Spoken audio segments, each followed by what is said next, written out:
I've said it once, and I'll say it a million times. The bond market is the truth. If you want to know where markets are going, where the economy is headed, what the overall sentiment of the global economy and the players in it, the bond market will tell you no lies.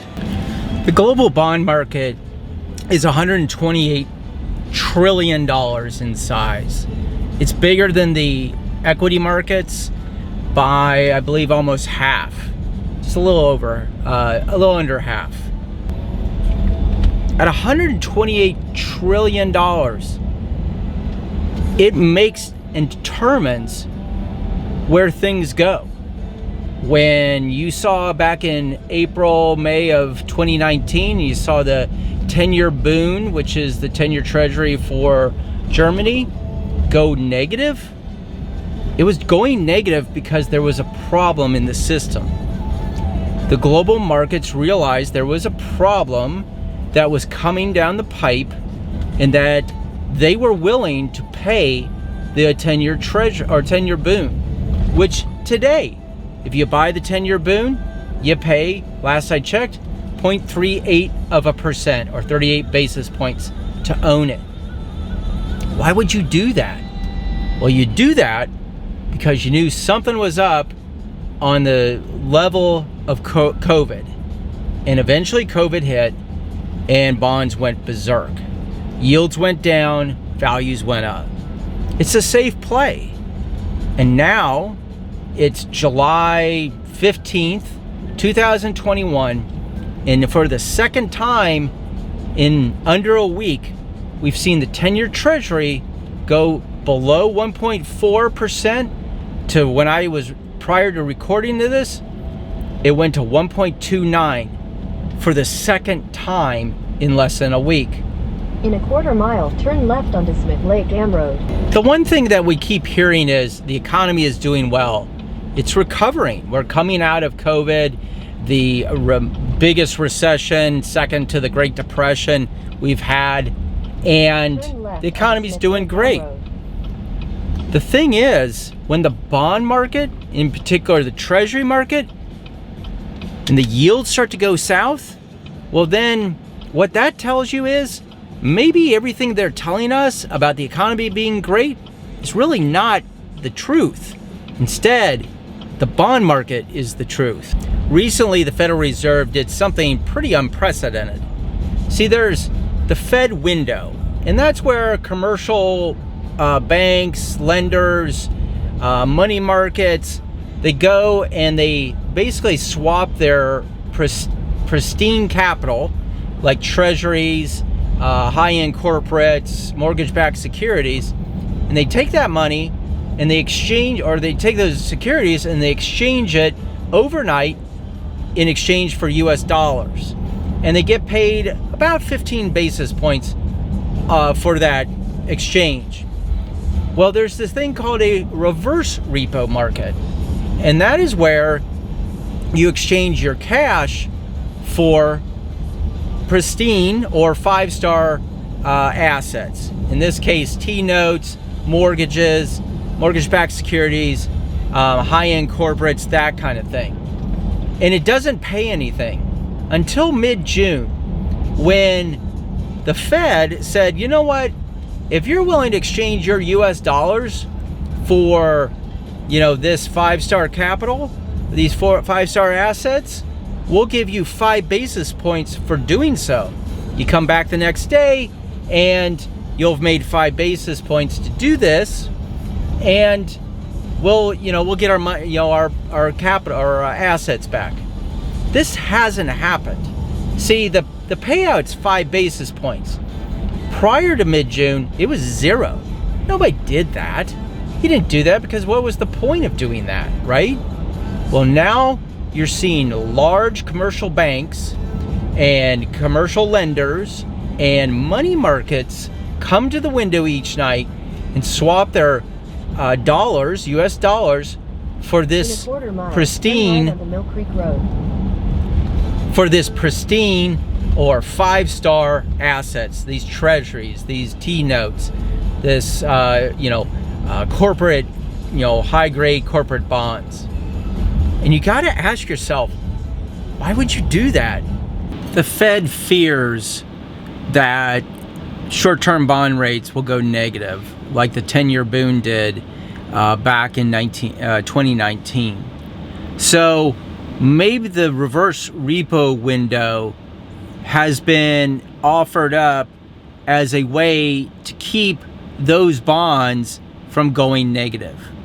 And maybe this move from short-term bonds to long-term bonds, so intermediate to longer-term bonds like the 10 out to the 30-year Treasury, is a defensive move, because when you get a movement from a 2-year Treasury from 0.16 of a percent yield down to 0, you don't make much money.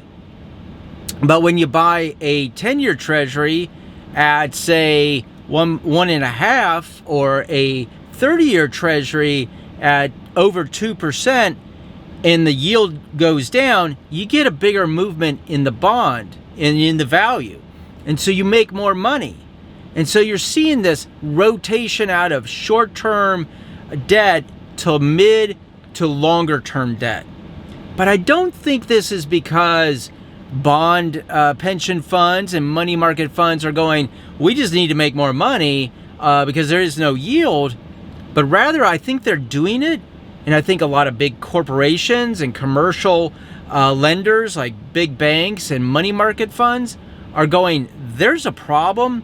We're not growing as fast as our leaders in Washington say we are. And we've got some really bad storms ahead of us. And we want to go to the most pristine capital out there, because we may have to use that as a way to raise dollars by exchanging those 5-star level rated debt capital and exchange it for US dollars. And you're seeing this happen. This is interesting. I think it was June 27th or 28th, and there was $1 trillion in one night exchanged for 5-star capital at the reverse repo window. $1 trillion. Now, if you remember, some of these stimulus packages have been, 1.9 trillion? $1 trillion of that, those US dollars, came out of the market, okay, out of the global system, and went to the Fed's reverse repo window. And if you go back and you look at the dollar starting in mid-June, it went from 89 cents on the dollar and some change up to where it's 93 cents, I believe 94 cents on the dollar at some point. Okay, that meant liquidity got sucked out of the global market for a period of time. And now the US dollar has settled down right around that 92 cents on the dollar mark. But here's the thing, that reverse repo window since mid-June has averaged over $700 billion a night being exchanged from US dollars to 5-star capital. This is not usual. This isn't something that just regularly happens. When the bond market starts doing things like this, this is when you start to get concerned.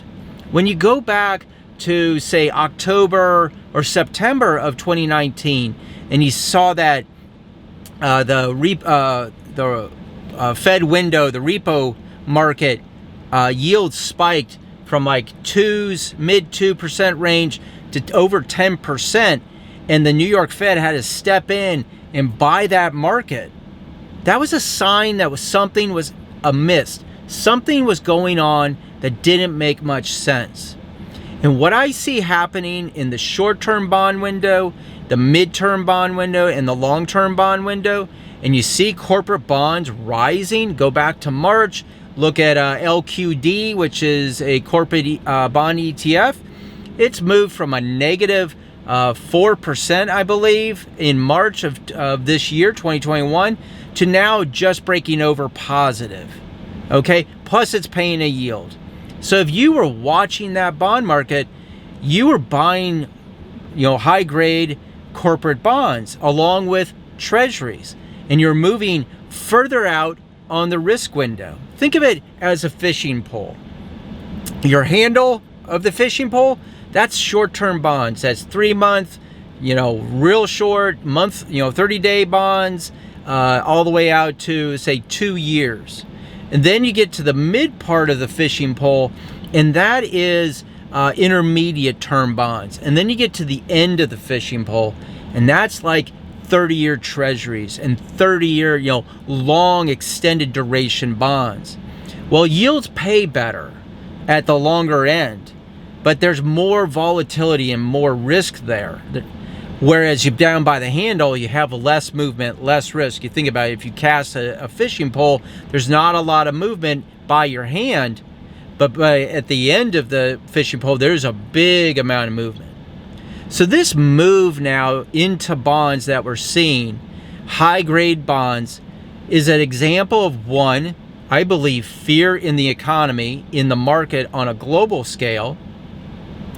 2, it's going to be where you can make money in fixed income. But 3, I think it's, I just wish I had the insight in April, May of 2019 to be buying high-end corporates and treasuries and overweighting that area into 2020, into March, April, May of 2020, because that yield fall was enormous. And if you had managed that risk right, you'd have made a lot of money. Make sure you watch the bond market. It's the biggest market, $128 trillion in comparison to the global equity market, which is just over half of that size. When bonds start to move, you need to be prepared. It's called risk management. Bonds don't lie. Equities, on the other hand, maybe they fudge the truth a little bit. Live loud, be safe, risk manage.